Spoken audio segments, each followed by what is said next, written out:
Greetings. My name is Eldon Matlick and I'm the professor of horn at the University of Oklahoma. Before beginning with this clinic over the 2014 Kansas All-State Horn Auditions, a short background of the composer and the work is in order so we can have some perspective on performing this work. Franz Strauss lived from 1822 to 1905 and was recognized as one of the most outstanding European horn players of the day. He distinguished himself in his career in Munich as principal horn in the opera, and he performed under the baton of Richard Wagner. Strauss had very conservative musical tastes and greatly disliked the complicated and heavily chromatic music of Wagner, but he was the only horn player around that could even come close to playing the demanding parts that Wagner wrote. He performed on a two-valved instrument pitched in B-flat. His compositions include two concertos and a handful of works for horn and piano, which are masterfully crafted and is very good training material for the burgeoning hornist. There will be sections of this audition material when an exclusive reliance on the B-flat side of the horn will come in very handy. In fact, it's very playable.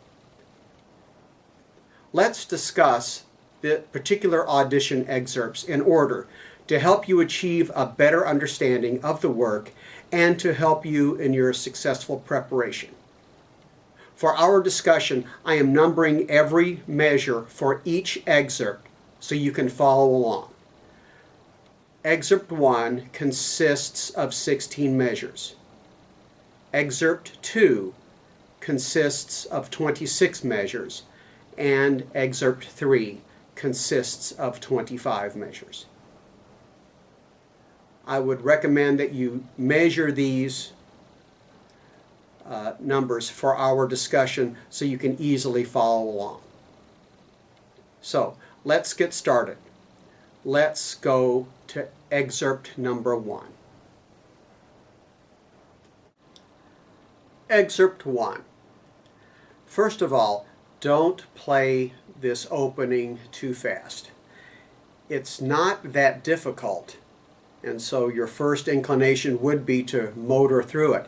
But be careful, because as we progress through each excerpt, the technical problems magnify.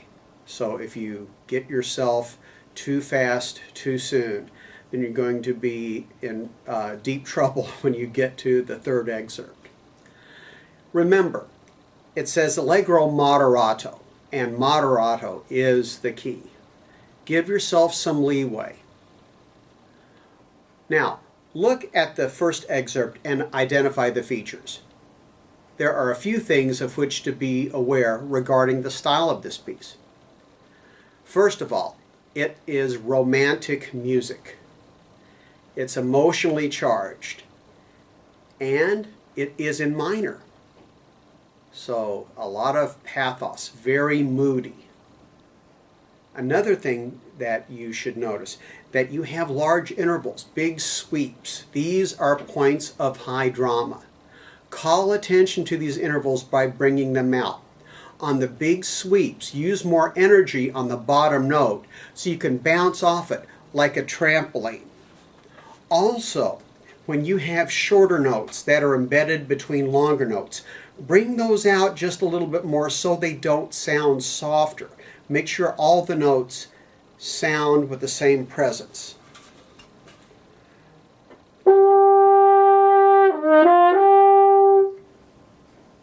Otherwise, you sound. That's what you want to avoid. And then when you have the turn, give a little bit more bounce to that. Also, when you have the little ornamentation, accentuate those a little bit more so they pop out of the texture.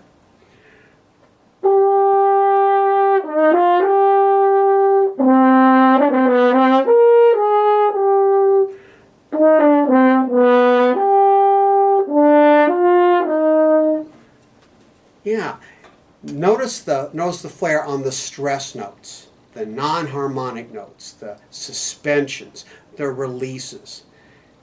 Get really emotionally involved with this music. It will really help you deliver the performance that you need to. Identify these little soloistic flourishes, as I said, such as in measure 3, 11, and the latter part of 12 through the first part of 14.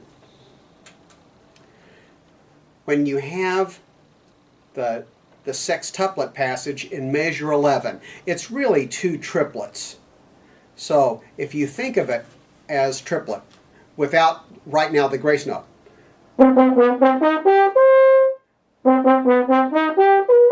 so you get into it from the pickup, getting into it, but you tie it. But then now we're going to put a little grace note in, and like I said before, accentuate the grace note.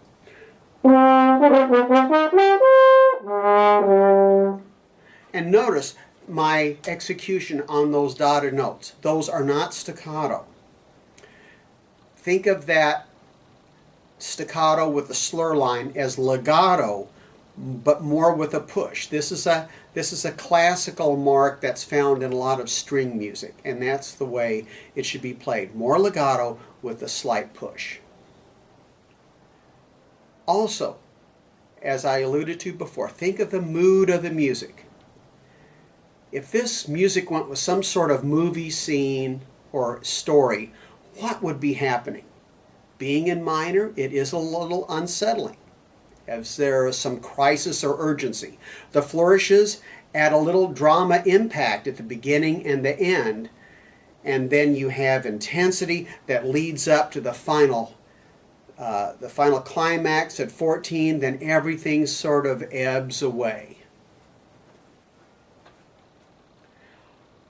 So, make sure you slightly accentuate all the graces so that they're easily defined.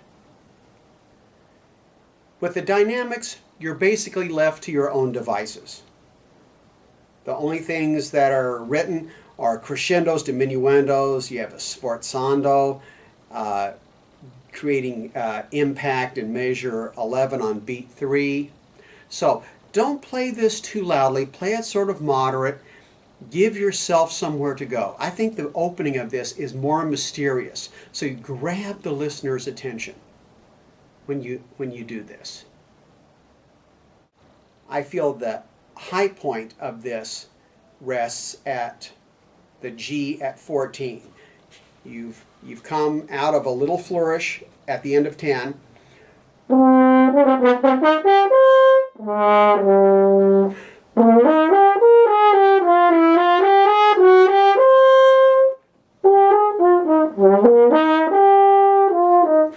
Now, I wouldn't put that much hesitation, but I was doing that just to illustrate a point where that high point, I feel, is in the music. So, let's listen to a performance of this to illustrate what I've discussed, and we'll be back.